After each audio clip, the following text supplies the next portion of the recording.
So this is a nomogram which is used to determine the size of gravity disk for a particular fuel. So the model of our purifier is SJ30G/GH, and let's suppose we have a fuel with a specific gravity of 0.98, the separation temperature is 90 degrees centigrade, and the feed rate is 1500 liters per hour. So now first is specific gravity. We go and see the specific gravity on the y-axis.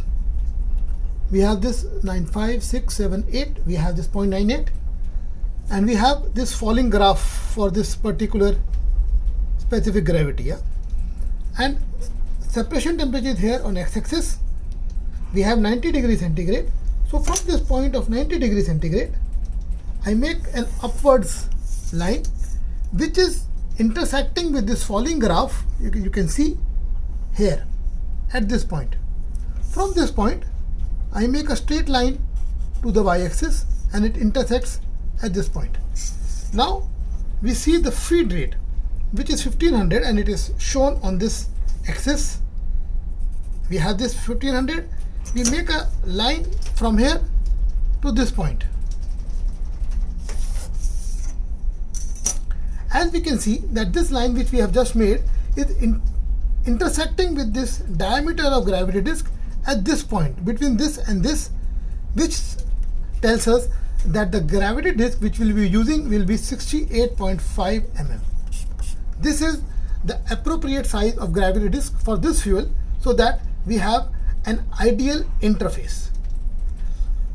One thing I want to mention here is that with the advent of LSFO, sometimes we are getting fuel which is with a specific gravity of 0.88, 0.9, 0.92.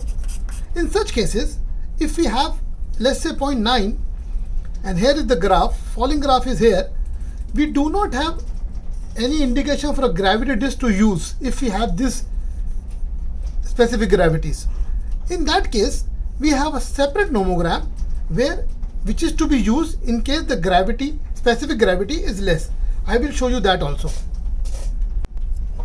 So here we are, another nomogram for the same model but for lower specific gravities. Let's suppose now that we have a fuel with a specific gravity of 0.90.